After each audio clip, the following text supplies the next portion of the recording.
मेरे चैनल को सब्सक्राइब करें और बेल आइकन को ऑल पे सेट करें। Hi everyone, welcome to my channel.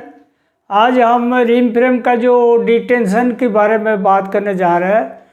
Rim frame में जो डिटेंशन होता है, इसको कैसे कैसे अपन कम करेंगे ताकि अपन को पूरा कंपनी में फ़ायदा होगा। हर चीज़ में अपन को मतलब अच्छा रिजल्ट आएगा और इसीलिए डिटेंशन कम करना ज़रूरी है।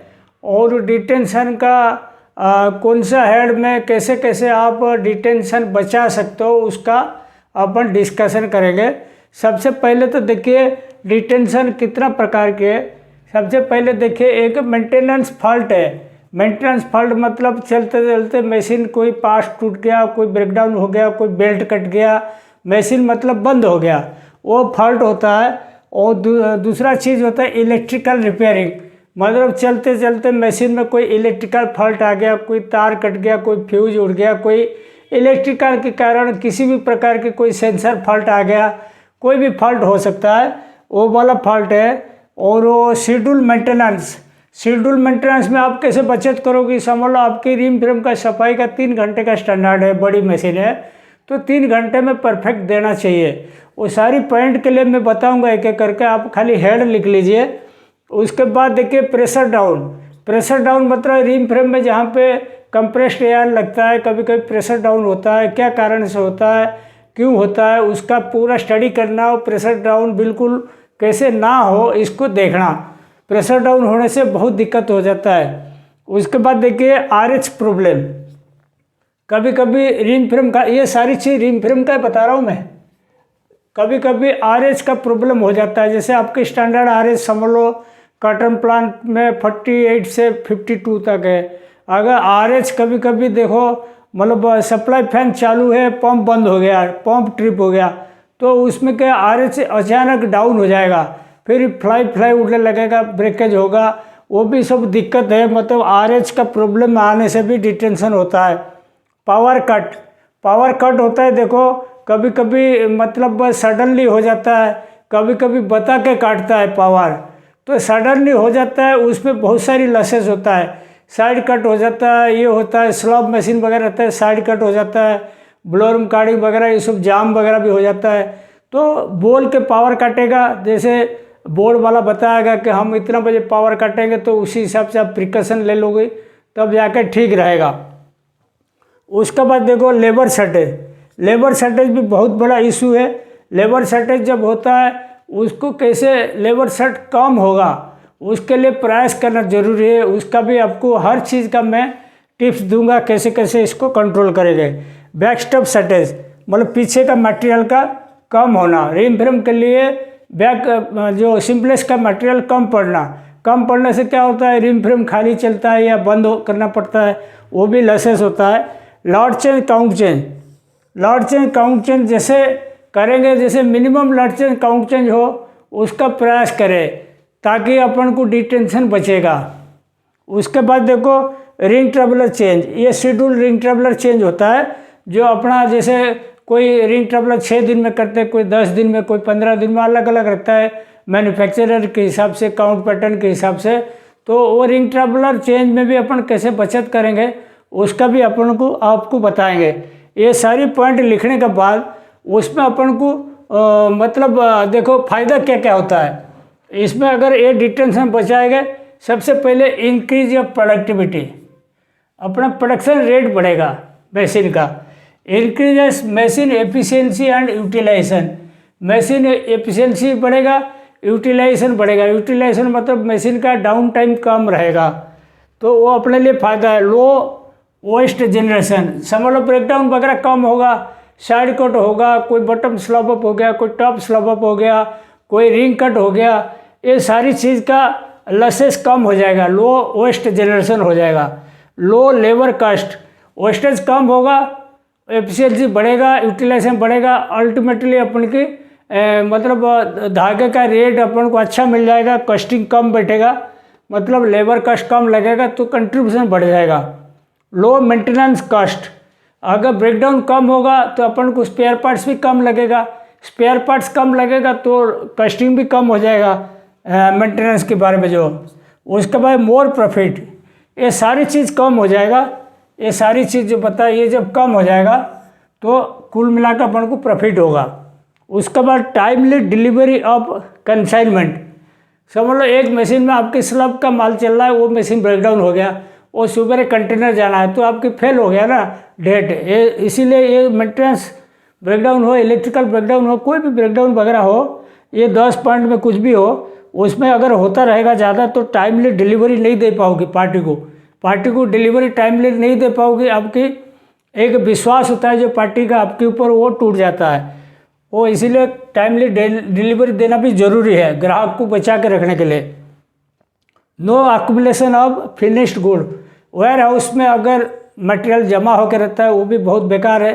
वो इसीलिए जमा होकर रहता है, कोई क्वालिटी का इशू रहता है, कोई मतलब कंटेनर टाइमली पूरा नहीं किया, पार्टी विश्वास नहीं करता, कोई मटेरियल रेट के ऊपर नीचे हुआ।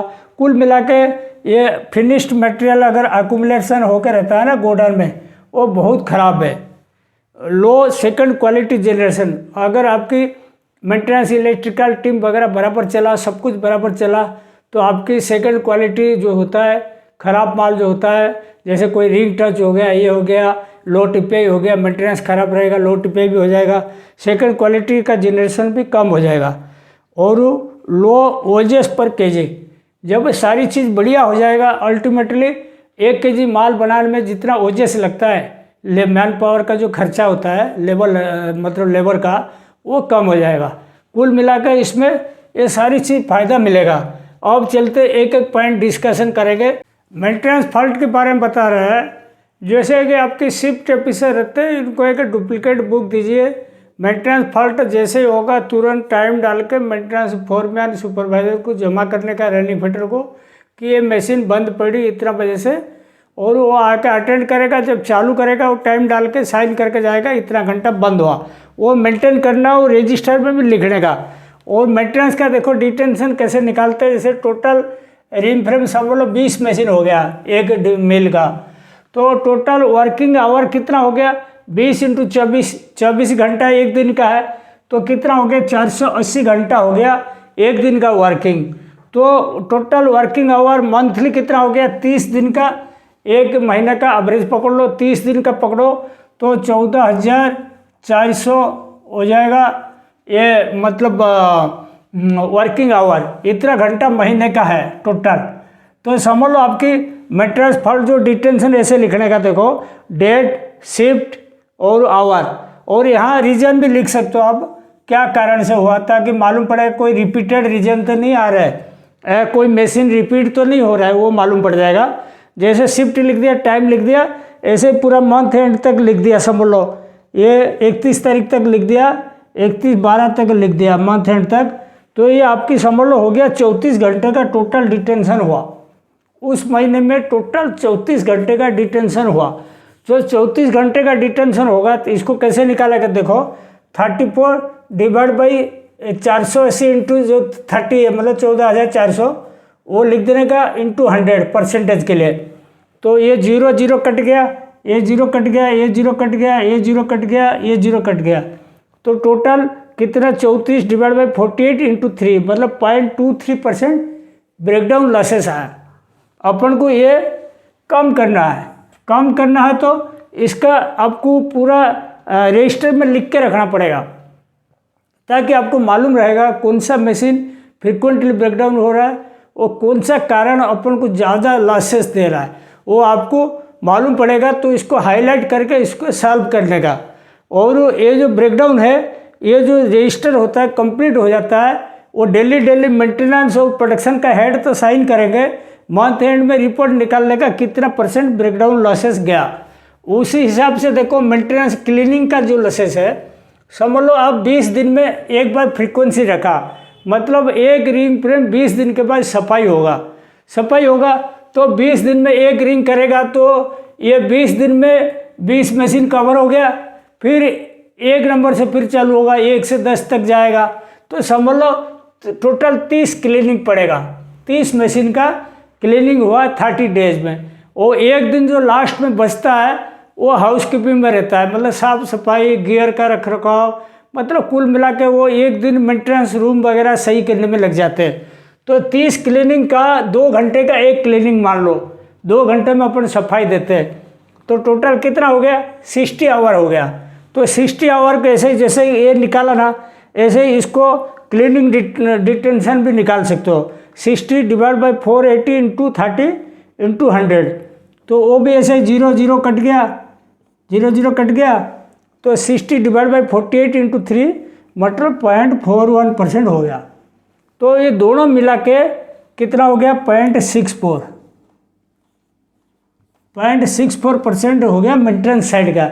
लेकिन ये ज़्यादा है, कुल मिला के अपन को क्या करना है, इसको थोड़ा और, ये तो अपना फिक्स है, इतना घंटा का सफाई मतलब उतना घंटे का है, तो अपना ये सही है, तो इसको ही कम करना पड़ेगा। ये वाला पॉइंट जो है ज़्यादा है, इतना नहीं होनी चाहिए, ठीक है। ऐसे ही मैकेनिकल फॉल्ट का हो गया, और मेंटेनेंस शेड्यूल मेंटेनेंस का भी हो गया, और इलेक्ट्रिकल रिपेयर का भी वही सिस्टम है। मतलब ये जो डेट डालने का, शिफ्ट डालने का, मशीन नंबर भी डाल देना, और कितना टाइम हर्जा हुआ, समझ लो इलेक्ट्रिकल जो हर्जा हुआ, ये तो कुल मिला के अपना समझ लो अपना हो गया कितना, कभी कभी होता भी नहीं, कभी कभी समझ लो ये अपना टोटल 6 आवर आ गया। मैं एग्जाम्पल के लिए बोल रहा हूँ, 6 आवर समझ लो इलेक्ट्रिकल का डिटेंशन आ गया। उसमें भी मशीन नंबर लिखना, रीजन लिखना, और ताकि मालूम पड़े कौन सा मशीन बार बार ख़राब हो रहा है, दिक्कत जा रहा है। तो इसको कैसे निकालोगे, 6 डिवाइड बाई 14,400 इंटू 100, ये 0 0 कट गया, 6/144, 6/144 जो हो गया, तो उसका परसेंटेज में आप निकालोगे,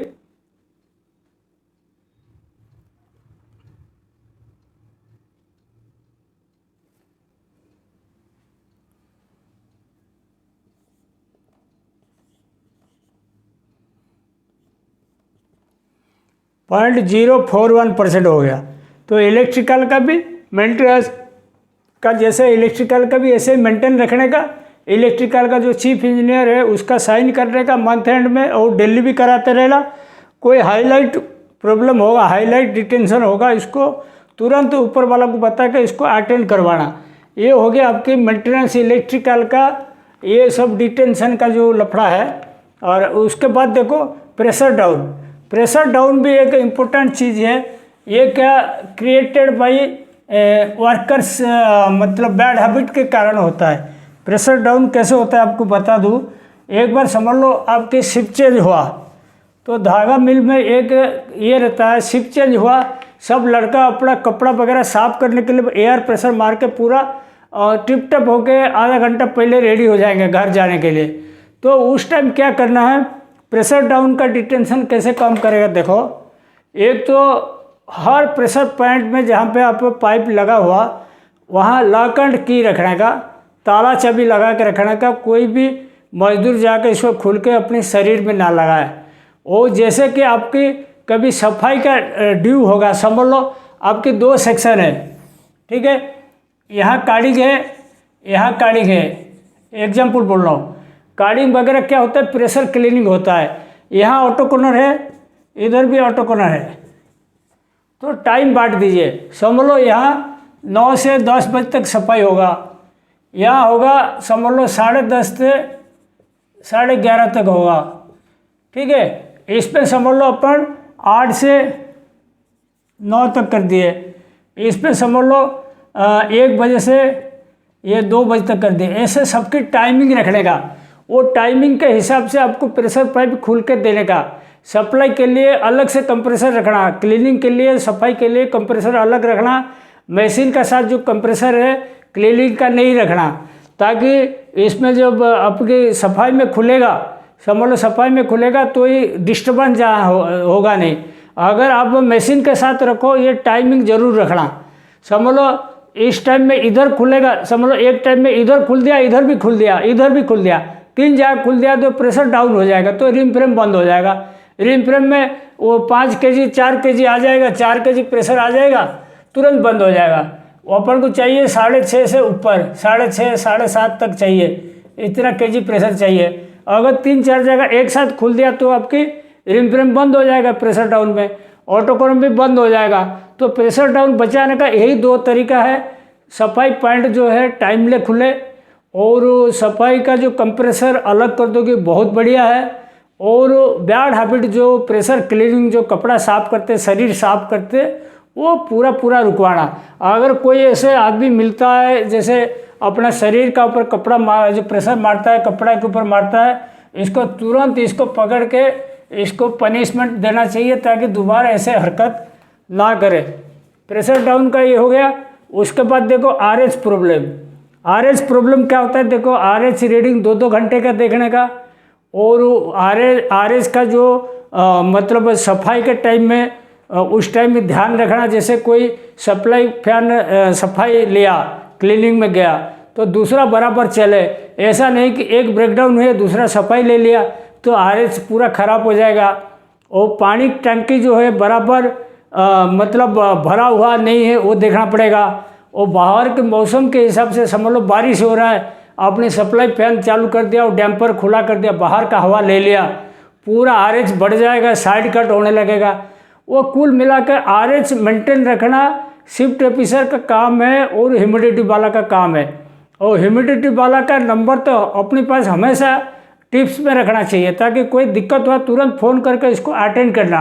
आरएच डिस्टर्ब नहीं होने देना। आरएच डिस्टर्ब होगा तो आपके बिल्कुल ख़राब हो जाएगा। मशीन कवर करने में 2 घंटा लगता है अगर आरएच डिस्टर्ब हो जाता है।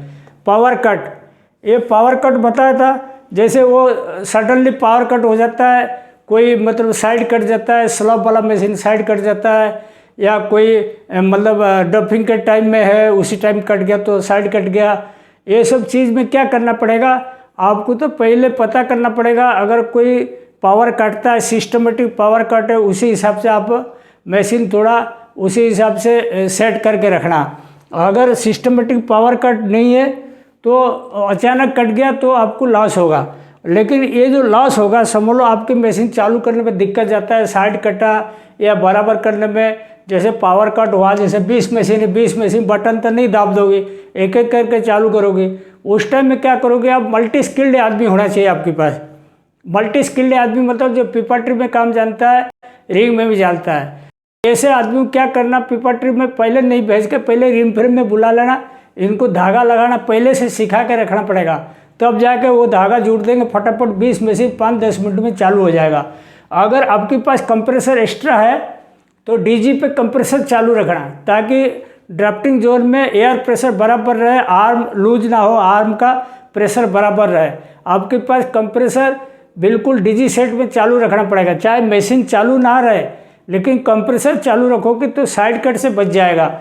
और 20 मिनट का अगर ऊपर पावर कट है, 20 मिनट का ऊपर अगर पावर कट है आपके पास, अगर कंप्रेसर एक्स्ट्रा नहीं है, मतलब डीजी चलाने के लिए, डीजी से कंप्रेसर चलाने के लिए नहीं है, तो 20 मिनट के बाद अगर चालू करते हो, हर मशीन का बैक रोल व्हील पीछे घुमाना पड़ता है। बैक रोल व्हील थोड़ा पीछे घुमाओगे तो वो बराबर बच जाएगा, साइड कटेगा नहीं।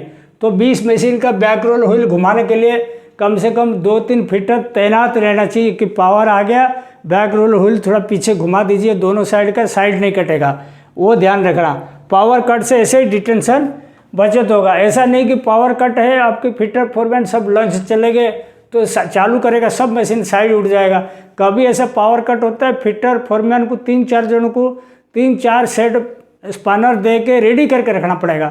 जैसे ही पावर आएगा तुरंत गियर मिलाते रहेंगे, अपने एक एक करके चालू करते जाएंगे। इसमें भी आपको डिटेंशन बचानी है। लेबर शॉर्टेज बहुत इंपॉर्टेंट चीज़ है। लेबर शॉर्टेज के लिए बराबर आपको वर्कर से मोटिवेशन रखना पड़ेगा, छुट्टी हिसाब से देनी पड़ेगी, छुट्टी का जो काबिल है इसको देना पड़ेगा। और जो नागे मारते, जो एब्सेंट मारते, इनको बुला के मोटिवेशन करना पड़ेगा, फालतू में एब्सेंट ना मारे, एब्सेंट में क्या क्या दिक्कत है, क्या क्या मॉनिटरी लॉस है, ये सब बताना पड़ेगा। ये सब कंटिन्यूअस प्रोसेस है। और कोई त्यौहार वगैरह आया उससे पहले 2-3 महीना पहले ट्रेनिंग वगैरह भर के इनको स्किल्ड करके रखना। आपकी समझ लो 100 आदमी लगते हैं, एग्जाम्पल 100 हैंड्स लगते हैं एक दिन में, आपके पास कम से कम 140 हैंड हमेशा मौजूद रहना चाहिए प्लांट में, तब जाकर आप कवर कर पाओगे, लेबर सेट नहीं होगा। अगर 100 आदमी लगते हैं, आपके पास 105-110 आदमी है तो डेली लेबर सेट होगा, उसमें आपको कोई नहीं बचा सकता। तो मैन पावर आपको दुरुस्त करके रखना पड़ेगा। बैकस्टॉप सेटेज, बैकस्टॉप सेटेज इसीलिए होता है कभी रॉ मटेरियल का आने में प्रॉब्लम हो जाता है, कोई पीपा ट्री में मेजर ब्रेकडाउन हो गया, समझ लो कोई ब्लोरूम का लैटिस फट गया, कोई बीटर डैमेज हो गया, कोई प्रॉब्लम ऐसे मेजर ब्रेकडाउन होता है तब जाके BSS होता है। इसीलिए BSS को कवर करने के लिए ऐसे ही आपको समझ लो 10 टन का प्लांट है, 10 टन का रिम फ्रेम का प्रोडक्शन है पर डे, तो आपके पास रोविंग जो होता है हमेशा 4 टन स्टॉक रहना चाहिए, मतलब 40% रोविंग आपके पास हमेशा एक्स्ट्रा रहना चाहिए, तब जाके BSS से बच जाओगे। आपकी समझ लो 10 टन का पर डे प्रोडक्शन है और आपके पास ये रोविंग स्टॉक 1000 किलो है, 500 किलो है, तो उस केस में आप तो मार खा जाओगे, बैकस्टॉप सेटेज होगा ही। तो इसको कब करोगे? जब आपकी पीपा ट्री स्ट्रांग रखोगे, मेंटेनेंस साइड से, इलेक्ट्रिकल साइड से, मतलब स्पीड वगैरह बैलेंसिंग करके रखोगे, स्पिन प्लान के हिसाब से चलोगे, तब जाके कवर कर पाओगे। तो बैकस्टॉप सेटेज भी बहुत बड़ा डिटेंशन में आता है अगर आप मैनेज नहीं कर पाओगे। ये पूरा यूनिट हेड के ऊपर जाता है, जो टेक्निकल हेड होता है उसका ऊपर जाता है। Lot change, count change, lot change count change होता है जो मतलब मटेरियल के हिसाब से है। ग्रे मटेरियल चलता है तो लॉट चेंज काउंट चेंज का खर्चा कम होता है। समझ लो आप एग्जाम्पल बताता हूँ, समझ लो आपको 20 काउंट और 24 काउंट चला रहा हो, ठीक है, 20 और 24 काउंट चला रहे हो, तो इसमें रोविंग हैक एक रखिए, एक टाइप का रखेंगे, समझ लो 0.95 रखेंगे, तो आपने 20 का भी चला लोगे, 24 का भी चला लोगे, मतलब आपको क्रिल चेंज नहीं करना पड़ेगा। समझ लो आपने रोविंग हैक इसमें भी अलग रखा, उसमें भी अलग रखा, जब मशीन काउंट चेंज करोगे फिर पूरा ऊपर का क्रिल काटोगे, दूसरा माल भरोगे, तो ये सब चीज़ ध्यान रखना पड़ेगा। लॉट चेंज काउंट चेंज में खर्चा कैसे कम होगा। और कभी कोई क्लीनिंग मशीन में गया तो उसी को लॉट चेंज कर डालो, सफाई भी 2 घंटा होगा, तुम्हारा 2 घंटे मटेरियल रख के चालू भी हो जाएगा। Lot change count change planning का हिसाब से चलने का, ताकि लॉस कम से कम हो। उसके बाद देखो रिंग ट्रबलर चेंज, रिंग ट्रबलर चेंज समझ लो आपके, मैं बता देता हूँ एक बढ़िया आइडिया बताता हूँ। जैसे 20 रिंग फ्रेम है, 20 रिंग फ्रेम में आपकी समझ लो 6 + 6 12 डफर लगते हैं, 12 डफर लगते हैं। तो आपकी समझ लो 20 रिंग फ्रेम में आपके 2 रिंग ट्रबलर चेंज पड़ा, रिंग ट्रबलर 2 पड़ा, 2 रिंग ट्रबलर चेंज पड़ा। क्या करोगे? ये 6 को 6 डफर, 12 को 12 डफर प्लस जबर प्लस हेल्पर, ये सब मिलाकर कितना 14 आदमी हो गया। जब 1 से 10 में समझ लो 5 नंबर रिंग ट्रबलर चेंज हुआ, यहाँ 11 से 20 तक इसमें समझ लो 16 नंबर रिंग ट्रबलर हुआ चेंज। तो ये 14 के 14 आदमी पहले 5 नंबर रिंग ट्रबलर चेंज कर देंगे, और यही 14 के 14 आदमी 16 नंबर का भी रिंग ट्रबलर चेंज कर देंगे। उसमें डिटेंशन बच जाएगा। जब 14 आदमी एक साथ एक मशीन में रिंग ट्रबलर चेंज करेंगे, ये ज़्यादा से ज़्यादा 15 मिनट 20 मिनट में चेंज हो जाएगा। 1632 स्पिंडल भी हो कोई दिक्कत नहीं, 15-20 मिनट में चेंज हो जाएगा। अगर ये जैसे 6 आदमी इधर 6 आदमी उधर, वो बोलेंगे नहीं हम अपना अपना चेंज करेंगे, तो उसमें क्या ज़्यादा लॉस होता है। इसमें पौने घंटा 1 घंटा लगा देंगे, 6 आदमी चेंज करेंगे। तो इसीलिए ऐसे ही करने का, मतलब 2 टीम भी है ना, इसको इकट्ठा कर लेना, भाई तुम मेरा रिंग ट्रबलर चेंज होगा चेंज कर दे, और तुम मेरा चेंज कर लो, उसी हिसाब से होता है। और लॉट चेंज के टाइम में भी दोनों टीम मिला के भिड़ाने का, ताकि कम से कम टाइम में लॉट चेंज भी हो गए चालू हो जाएगा। सफाई मशीन भी जब चालू करेंगे दोनों टीम मिला के भिड़ाना पड़ता है, तब जाके वो कंट्रोल होगा।